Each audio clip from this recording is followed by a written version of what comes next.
अस्सलाम वालेकुम, मैं हूं जावेद इकबाल कुरैशी। व्यूअर्स, आज की वीडियो में मैं बात करूंगा जो पाकिस्तान के चीफ़ जस्टिस हैं, सुप्रीम कोर्ट के जो सबसे बड़े चीफ़ जस्टिस इस वक्त लगे हुए हैं, जो चीफ़ जस्टिस की अदालत उज़्मा की कुर्सी पर बैठते हैं सबसे बड़े ओहदे के साथ, जनाब काजी फ़ाइज़ ईसा साहब के बारे में आज बात करूंगा। थंबनेल तो आपने पढ़ लिया होगा कि मेरे हिसाब से अगर पाकिस्तान की रूह ज़मीं पर, पाकिस्तान के हिस्से में अगर कोई सबसे बेशरम, बेलिहाज, बेज़मीर, बेईमान अगर कहें तो ये भी जो है वो गलत ना होगा। इसके अलावा जितने अल्फाज के साथ बे आता है, आप खुद ही अक्लमंद हैं, आप खुद ही लगाइएगा, क्योंकि यूट्यूब के कुछ कानून हैं जिसकी वजह से हम बहुत से अल्फाज लगा नहीं सकते। लेकिन आप तो अक्लमंद हैं, आप खुद ही वो अल्फाज सोचिएगा कि किन अल्फाजात के साथ पहले बे लगता है तो फिर आगे वो अल्फाज आते हैं। तो वो तमाम के तमाम अल्फाज जो हैं वो काजी फ़ाइज़ ईसा साहब पर बिल्कुल फिट और परफेक्ट आते हैं। सबको मालूम है कि इस वक्त काजी फ़ाइज़ ईसा साहब किस मिशन पर जो बराजमान है, गामजन है, किस मिशन के तहत चल रहे हैं, किस पार्टी को जो वो गिराने पे लगे हुए हैं, दबाने पे लगे हुए हैं, और किस पार्टी को वो उठाने पे लगे हुए हैं, सबको मालूम है। इनके आने से पहले तमाम की तमाम नून लीग इस बात का इंतज़ार कर रही थी जी कब जनाब काजी फ़ाइज़ ईसा साहब आएंगे और आकर हमें हर केस से बरी करेंगे, हमारी सुनी जाएगी। नवाज शरीफ को जो है वो हर केस से मुआफ़ करेंगे, नवाज शरीफ को बग़ैर तारीख के ही माफ़ कर दिया जाएगा, और वही हुआ। शहबाज शरीफ के केसेस माफ़ किए गए, ठीक है। उसके बाद हमज़ा शहबाज के, नवाज शरीफ के बेटों के, मरियम सफदर के, नून लीग के जितने भी केस थे वो सब के सब माफ़ करके उससे 10 गुना ज़्यादा केस इमरान खान पर, उनकी पार्टी मेंबरान पर, उनकी पार्टी पर बना दिए गए। इमरान खान पर वो केस भी डाला गया कि जो आज तक तारीख ने कभी ना सुना था, इस 77 साल तारीख में पाकिस्तान की बनने के बाद। और ना मुझे नहीं लगता कि आइंदा भी ऐसे घिनौने और ऐसे फजूल केस जो आप सुनेंगे, जो इद्दत का केस आपने सुना है, कभी इससे पहले भी हमने ना सुना था, और इसके बाद मुझे नहीं लगता कोई गैरतमंद शख्स जो है वो ऐसा केस कभी किसी पर बनाएगा। इद्दत के केस पर भी काजी फ़ाइज़ ईसा के आपने वो रिमार्क्स पढ़े थे। हालांकि इद्दत का केस पहली तो बात है होना ही नहीं चाहिए था, और अगर चले हो गया गलती से, अगर मैं वैसे ही बात कर रहा हूँ बिल फर्ज मुखाल, कि अगर चले ये केस दर्ज हो भी जाता तो जब उसकी बीवी का, बुशरा बीवी का, इमरान खान की जो बीवी हैं, उनका जब बयान आ गया कि मैंने इद्दत पूरी की है अपने शोहर के, साबका शोहर के घर में, तो फिर मैं निकली, तो फिर मसला ही ख़त्म हो जाना चाहिए था। क्योंकि इसके लिए कौन से जो 2 गवाहान चाहिए थे। और अगर गवाहान की भी बात करें तो जो उनकी साबका बेटियां हैं, जो बुशरा बीबी की जो साबका बेटियां हैं पिछले शोहर से, वो मानिका से, खावर मानिका से, वो कुरान हाथ में उठाकर ये बता रही हैं, रो रो के वीडियो बनाकर सोशल मीडिया पर अपलोड कर रही हैं, जी हमारी माँ बेकसूर है, हमारी माँ ने, ये कुरान हमारे हाथ में है, हमारी माँ इद्दत पूरी करके गई हैं। लेकिन न जाने क्या मैं बताऊं, अब नून लीग वालों को वही कोई और केस ना मिला इमरान खान को दबाने के लिए, जेल में रखने के लिए, काजी फ़ाइज़ ईसा को कोई और बात ना मिली, बस इसी केस को ही वो लटका रहे हैं। शर्म से उनको डूब मरना चाहिए, ठीक है। इस तरह तो उनके ख़ानदान में भी जितनी आज तक तलाक़ें हुई हैं, ठीक है, उनके बाद अगर लड़कियों की शादी हुई तो उन सबको रोक लेना चाहिए जी, आप अपनी इद्दत साबित करें जी, आपने इद्दत की थी या नहीं की थी। ऐसा गंदा, और मैं क्या कहूँ, अब अल्फाज मेरे पास हैं लेकिन मैं बयान नहीं कर सकता यूट्यूब के कवानीन की वजह से। तो ऐसा गलीज अगर कोई केस आज तक तारीख में हुआ किसी पर बना है तो वो ये केस नून लीग वालों ने और काजी फ़ाइज़ ईसा ने इमरान खान पर बनाया हुआ है, और काजी फ़ाइज़ ईसा ने लटकाया हुआ है। हालांकि पहली पेशी में ही इसका रिजल्ट आ जाना चाहिए था। तमाम के तमाम लोग सड़कों पर हैं, तमाम के तमाम दीनी जो मुफ्तियान किराम हैं उनके फतवे आ चुके हैं जी। अगर औरत बता रही है जी इद्दत मैंने की है तो फिर उसकी बात को माना जाएगा, ठीक है। तो किसी और की बात की सुनने की ज़रूरत नहीं है। तो वो बता रही है चीख चीख कर, लेकिन सज़ा दी हुई है। इमरान खान को पकड़ा हुआ है जी, किसी तरीके से इमरान खान को हम दबा लें, इमरान खान से अपनी बातें मनवा लें, ठीक है। उसकी बीवी को पकड़ा हुआ है, और भी जो जो उसके करीब थे सबको पकड़े हुए हैं, कोई भागे हुए हैं, जिसको इश्तिहारी करार दिया हुआ है। और काजी फायज ईसा साहब बस इस वक्त इस तरह लगे हुए हैं जी, किसी तरीका से नून लीग को मैंने फ़ायदा पहुंचाया है, अब नून लीग मुझे फ़ायदा पहुंचाएगी, ठीक है। मैंने अपना काम कर दिया है, अब नून लीग की बारी है। वो कैसे जी, मखसूस नशिस्तें जो इमरान खान की पार्टी ने जीती हुई हैं, इमरान खान के नाम पर जीती हुई हैं लोगों ने, MNAs ने, वो मखसूस नशिस्तें भी दूसरी पार्टियों को दी हुई हैं। ये ऐसे ही है कि एक बंदा जो है वो रेस में शामिल ही नहीं है, रेस में बाहर बैठा हुआ है, लेकिन उसको वो जीत का जो तमगा है, जीत का अवार्ड उसको दिया हुआ है। ये काजी फायज ईसा के काम है, ये काजी फायज ईसा का और दीगर जजेस का इंसाफ है। एक बंदा रेस में ही नहीं है, दौड़ा ही नहीं है, लेकिन जीत का अवार्ड उसको दिया हुआ है। ये हाल है इस वक्त पाकिस्तानी कानून का, पाकिस्तानी आइन का। मैं कहता हूँ ऐसे आइन को ठुडे मारने चाहिए, ऐसे आइन के मुंह पर थूकना चाहिए। ये ऐसे जो इंसाफ नहीं देते गरीबों को, जो सिर्फ और सिर्फ इंसाफ अगर मिलता है तो वो इंसाफ मिलता है जर्नैलों को, स्टैब्लिशमेंट के लोगों को, और मिलता है तगड़ों को। उसके बाद अगर इंसाफ मिलता है तो वो मिलता है पूरी की पूरी नून लीग को और या उनके हवारियों को। मैं क्या कहूँ, अब अल्फाज ख़त्म हो चुके हैं, लेकिन ना शर्म इस्टेब्लिशमेंट को आती है कि वही अपने कामों से बाज आ जाए, ना नून लीग को आती है, ना वो टिकटॉकर्स को आती है, ना किसी और को आती है, ठीक है। हारे हुए वज़ीर आज़म बने हुए हैं, जिनको जो बातें ज़ुबान ज़द आम है, कहते हैं जी 17 सीटें इन्होंने जीती हुई हैं नून लीग ने, वो 2/3 मेजॉरिटी लेने के लिए तुले हुए हैं, लड़ रहे हैं, और काजी फायज ईसा साहब उनको 2/3 मेजॉरिटी दे रहे हैं। सुबहान अल्लाह, सुबहान अल्लाह। और भाई इस तरह तो मुझे भी MNA बना दो, सदर बना दो, मैंने भी इलेक्शन नहीं लड़ा, ठीक है। मैं भी वो एक मिसाल जो मैंने दी है, दौड़ में एक बंदा शामिल ही नहीं है, लेकिन वो जीता हुआ है, वो बाहर बैठ के जीता हुआ है। ये क्या माजरा है? कब इस मुल्क को, इस मुल्क के लोगों को, इस मुल्क के कानून बनाने वालों को, MNAs MPAs को शर्म आएगी, स्टैब्लिशमेंट को शर्म आएगी कि ये क्या चल रहा है? क्या आपको तारीख में कोई सबक नहीं सिखाया? आगे भी जो तारीख लिखी जाएगी क्या वो अच्छी लिखी जाएगी? गंदी तारीख लिखी जा रही है और लिखी जाएगी, ठीक है। एक ना एक दिन सच सामने आता है। आपने पाकिस्तान के 2 टुकड़े किए, अब आइन का आपने बेड़ा गर्क करके रख दिया है, अपने घर की वो लोंडी बनाकर रख दिया है, और आइन का ये हाल है, पैर की जूती के बराबर भी उसकी इज्जत नहीं, कदर नहीं है पाकिस्तान में। सुबहान अल्लाह। मखसूस नशिस्तें उस बंदे को दी जा रही हैं जिनका वो हकदार ही नहीं है। जीता इमरान खान है और उनकी मखसूस नशिस्तें दूसरी पार्टियों में बांटी हुई हैं। और दुनिया का सबसे बड़ा मुनाफिक जो बंदा है, वो पहले तो कहता है जी जो चीफ इलेक्शन कमिश्नर है, इसने बहुत गलत काम किया है, इसने इलेक्शन सही नहीं करवाए, ठीक है, हम इसके खिलाफ कंपेन चलाएंगे। लेकिन जब अदालत में उनके बंदे को, उनके वकील को बुलाकर पूछा जाता है ये जो मखसूस नशिस्तें हैं, ये जो हमने आपको भी दी हुई हैं छोटी पार्टी को, तो आप इस बारे में क्या कहते हैं? तो वो कहते हैं जी आपने बिल्कुल ठीक किया है, ऐसा ही होना चाहिए। ये मौलाना साहब का हाल है, बाहर कुछ कहते हैं, अंदर जाके कुछ कहते हैं। इसीलिए मैं कहता था इन पर बिल्कुल यकीन नहीं करना चाहिए, ठीक है। इनके बयानात, खुदा के बंदे आपको तो अल्लाह से ज़्यादा डरना चाहिए, आपने दीन पढ़ा हुआ है, ठीक है। वादा खिलाफी नहीं करनी चाहिए, आपको अपनी ज़ुबान से फिरना नहीं चाहिए।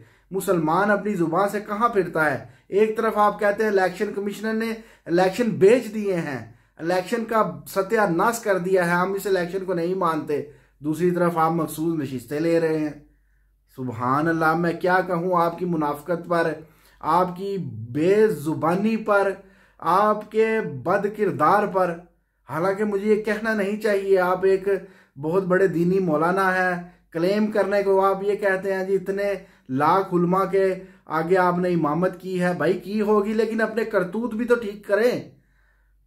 सच का साथ दें, हक का साथ दें, चाहे मुश्किल हो रास्ते पर चले। ठीक है, हम भी तो डटे हुए हैं ना यूट्यूबर्स। हमें जब इमरान खान भी गलत करता था, मैं इमरान खान के खिलाफ भी वीडियो बनाई थी। ठीक है, इमरान खान को पकड़ा हुआ है, कभी इद्दत केस में, कभी अल कादर ट्रस्ट में, कभी किसी ट्रस्ट में, कभी किसी बात पे। डूब के मर जाना चाहिए ऐसे मुल्क के कवानीन बनाने वालों को, और ऐसे कानून को जूते की नोक पर रखना चाहिए। ये क्या कानून है? इसीलिए मैं कहता हूं अल्लाह और अल्लाह के रसूल का कानून नाफिज करो सीधा सीधा। ये ना कहो जी इस कानून में, इस आइन में हमने वो भी शराइत नाफिज की हुई, सब झूठ है, बस लिखी पढ़ी होंगी कहीं पे, लेकिन अमल कोई नहीं उस पर भी। ठीक है, तो काजी फायज ईसा साहब के बारे में बात हो रही, जब से ये आए हुए हैं। ठीक है, इनको अपना दुख है, इनकी बीवी ने जितने अरब रुपए कमाए हुए थे, इनके बारे में इमरान खान ने केस किया था जी। वो कहाँ से आए, तो उन्होंने बताया जी मेरी बीवी के पास बाहर की नेशनैलिटी है। मैं बिल्कुल भी वो बताना मुनासिब नहीं समझता, क्योंकि वो इस मुल्क की है ही नहीं।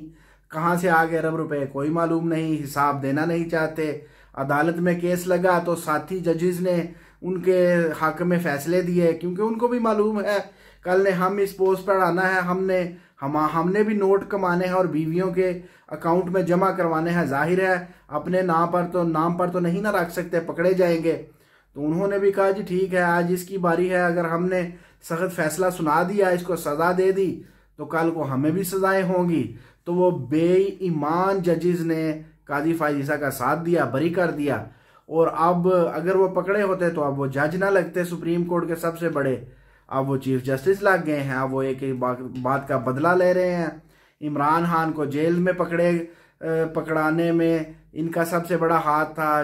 केसेस एक एक घंटे में, एक दिन में 3-3 केसेस सुने हैं जजेस ने सुप्रीम कोर्ट के, जिसकी तारीख 3 साल बाद निकलती है जी। हमारे पास रश बहुत है, हम तारीख नहीं सुन सकते। उसी सुप्रीम कोर्ट ने एक एक दिन में 3-3 सजाएं सुनाई हैं, 3-3 केसों में इमरान खान को। ठीक है, इमरान खान से बल्ले का निशान छीना, इनकी पार्टी को पकड़े रखा, इमरान खान पर मुतअद्दिद केसेस बनाए। ठीक है, इनको बिल्कुल इलेक्शन से बाहर कर दिया इलेक्शन कमिश्नर ने मिलकर। ठीक है, इसके अलावा हर केस इमरान खान पर 250 केस के करीब इमरान खान पर इस वक्त केसेस बने हुए हैं। और जब सुनने की बारी आई है, पकड़ा तो उसी वक्त लिया जब केसेस खत्म होने की बारी आई है। तो अब जी हमारे पास वक्त नहीं है। भाई उस वक्त क्यों नहीं था? उस वक्त भी कहते जी इमरान खान का जब पहला केस है वो 1 साल के बाद लगेगा, हमारे पास वक्त नहीं है। उस वक्त तो काजी फायज ईसा ऐसे पेश थे जैसे मैं अब जैसे हलवे की प्लेट पेश होती है, बस कर दो। अब भी लगे हुए हैं किसी तरीके से मुझे दोबारा एक्सटेंशन मिल जाए, और पूरी की पूरी नून लीग भी इसी तरफ लगी हुई है। इस बेईमान बंदे को एक्सटेंशन मिल गई तो हम अगले साल भी मौजों से गुजारेंगे। वो बस एक ही फिक्रा है, वो मैं कह नहीं सकता, लेकिन हाथ से इशारा करूंगा। ये काजी फायज ईसा के लिए समझ जाएं ये क्या है, ये क्या होता है। जब किसी के मुंह पर ये किया जाता है तो समझ जाएं। ठीक है, कहने की जरूरत नहीं है, अक्लमंदों के लिए इशारा काफी है। हर केस में काजी फायज ईसा। अब पटिशन दायर की है काजी फायज ईसा पर तहरीक इंसाफ वालों ने जी, हमें ये जज जो है मुतनाज़ा है, हर फैसला हमारे खिलाफ देता है, ये हमारे खिलाफ है, इसकी वीडियो सोशल मीडिया पर हैं पीटीआई के खिलाफ, और ये हमारे खिलाफ ही फैसला, इसको उठाओ इस जो बेंच से। तो कहते हैं जी मैंने नहीं उठना, मैं बहना इत्थे ही बहना, मैं ऐसे बेंच च रहना, मैं बाहर नहीं निकल सकता। ये हाल है, और डूब मरो जाके सारे। अगर गैरत की कोई गोली होती तो वो गोली खा लेते, वगरना चुल्लू भर पानी में नाक डुबोकर, मुंह डुबोकर, सांस रोककर मर जाओ। ये मुल्क का कानून है। और जी हम पाकिस्तान इसका नाम रखा हुआ है जी, ये पाक धरती है, पाक जमीन है। स्थान कहते हैं जमीन को, जगह को। ये पाकिस्तान है। ये कहाँ किसने कह दिया ये पाकिस्तान है? ये तो पलीतस्थान से भी बड़ा, जो इससे बुरा नाम होना चाहिए। इससे पलीत जगह तो और है ही कोई नहीं। कहाँ किसने इसका नाम पाकिस्तान का मतलब क्या? ला इलाहा इल्लल्लाह। ये ला इलाहा इल्लल्लाह है कि गरीब को जो है वो बस मारो, घसीटो, मोबाइल चोरी को जो है वो पकड़ दो, उसके वो कहते हैं छोड़ो ही ना, केस ही ना लगे 5-5 साल। और जो तगड़ा है, जो नून लीग का है, एस्टेब्लिशमेंट का है, उसको पूछो भी ना, उसको बुलाओ भी ना, डरो जी ये हमें मार देंगे, हमें पकड़ लेंगे। ये क्या कानून है? ये ला इलाहा इल्लल्लाह का मतलब मालूम भी है? पाकिस्तान का मतलब क्या? ला इलाहा इल्लल्लाह। कहाँ पाकिस्तान है? ये पलीतस्तान है, पलीतस्तान। ठीक है, स्कैमस्तान है, स्कैमस्तान। लूटस्तान इसका नाम रखो, चोरस्तान रखो इसका नाम, वडेरस्तान इसका नाम रखो। पाकिस्तान नाम रखा हुआ है रखने वालों ने। और भाई जरा शर्म नहीं आती तुम लोगों को? नाम ही बदलो इसका नाम। पता नहीं किस किस ने इसका नाम रख दिया है ये पाकिस्तान। कहाँ पाकिस्तान है? ये पलीतों से बड़ी पड़ी है। ये जालमों से, जाबरों से, पलीतों से, जमीर फरोशों से, इंसाफ फरोशों से, दीन फरोशों से ये मुल्क बड़ा पड़ा है। चोर चक्के लुटेरों से। जो जितना बड़ा डाकू है उतना बड़ा मोतबर है इस मुल्क में। तो जी ये पाकिस्तान है। शर्म आनी चाहिए इस मुल्क के कानून का बेड़ा गर्क करने वालों का, इस मुल्क के लोगों का बेड़ा गर्क। हर रेडी वाला अब बड़ों को देखकर वो चोरी करता है, शापर बदल देते हैं फ्रूट के, गोश्तों में चर्बी मिलाकर दे रहे हैं, पानी में, दूध में पता नहीं क्या क्या केमिकल्स मिल रहे हैं, पानी गंदा जो है वो बेच रहे हैं मिनरल वाटर बनाकर। हर चीज में बेईमानी है और कहते हैं जी पाकिस्तान है। और कहाँ पाकिस्तान है? मुझे भी तो बता दें। इस वीडियो के नीचे कमेंट्स करके बता दें कहाँ पाकिस्तान है। शुक्र है हम उधर रहते ही नहीं, वगरना हम भी किसी केस में पकड़े होना था अरशद शरीफ की तरह या किसी और की तरह। सब के सब जो हक पर बात करने वाले हैं उनको भगाया हुआ है मुल्क से मार कर, और कहते हैं जी इनको हमने छोड़ना नहीं है, हमने पकड़ लेना है, या जब हमारे हत्थे चढ़े तो इनको छोड़ना ही है। पासपोर्ट उनके कैंसिल किए हुए हैं। सुभान अल्लाह। ओ भाई पासपोर्ट तो आप लोगों के कैंसिल करने चाहिए जो कोई ना कोई चीफ बनकर मुल्क की खजाना लूटते हो और बाहर के मुल्कों में जाकर फैमिली समेत सेटल होते हो। क्या मैं अब कहूँ? कहाँ तक सुनेंगे, कहाँ तक सुनाएं? हजारों ही रोने, कहाँ तक रोते जाएं? कितने रोने आपको सुनाएं? इस मुल्क का कुछ होना है। पाकिस्तान किधर पाकिस्तान है? पाकिस्तान, ये पाकिस्तान के ये हालात हैं जिसका जज मुतनाज़ा, जिसका आर्मी चीफ मुतनाज़ा, जिसका जो सबसे हर बंदा, वजीर आजम मुतनाज़ा, सदर मुतनाज़ा। जो जितना बड़ा डाकू है उतने बड़े होते पर फायद है, जो जितना सच्चा है वो जेलों में है। 2 नंबरी हर काम, लूट मार घसूट, पता नहीं क्या है। बिजली किसी को मिल नहीं रही, आवाम रो रही है, बिल फिर भी ले रहे हैं। ठीक है, साल साल की बिजली का बिल ले रहे हैं एक एक महीने में, लेकिन बिजली नहीं दे रहे एक दिन की भी। चीखें निकल रही हैं लोगों की गर्मियों में, कोई सुनने वाला नहीं है। बाहर सड़कों पे निकले हुए हैं, बाहर निकलते हैं तब मारे जाते हैं गर्मी में, घरों में रहते हैं तब जीना दूभर है। ठीक है जी, पाकिस्तान किधर पाकिस्तान है? और सबसे बड़ा, जैसा कि मैंने बताया, जितने भी बे आप लगाते जाए, वो काजी फायज ईसा जो सबसे बड़ा इनका वो कहते हैं वो साथी है इन चोर उचक्कों का, वो बाहर से लूट कर आते हैं, ये बरी कर देता है। वो बाहर से लोगों को मार के आते हैं, ये बरी कर देता है। वो कहता है जी जब तक मैं हूं तब तक कोई मसला है तो शर्म आनी चाहिए। यार ये शर्म भी क्यों नहीं आती इस बंदे को? क्या कल को, मैं अब क्या कहूं, सबको मरना भूला हुआ है। खुदा याद हो तो कोई ऐसे काम तो ना करे। तो व्यूअर्स ये थी हमारी आज की वीडियो। सिर्फ मैंने यही बताना था कि बस उस मुल्क का नाम पाकिस्तान नहीं है, उस मुल्क का नाम अब कुछ और रखें। ठीक है, वो ना इस काबिल है कि उसका नाम पाकिस्तान रखा जाए, ना वो इस काबिल पहले था, ना अब फ्यूचर में होगा। अब तो साबित हो रहा है ना। ठीक है, पता नहीं क्या बनना है उस मुल्क का। सबसे बड़े चोर उचक्के हमने बड़े ओहदों पर बैठाए हुए हैं। कोई भी बड़ा ओहदा ले लें, उस पर सबसे बड़ा चोर उचक्का आपको नजर आएगा। अपना हाथ से ख्याल रखिएगा। इंशाअल्लाह ताला नेक्स्ट वीडियो पर आपकी खिदमत में हाजिर होंगे। अल्लाह हाफ़िज़। अस्सलामु अलैकुम वरहमतुल्लाहि वबरकातुहू।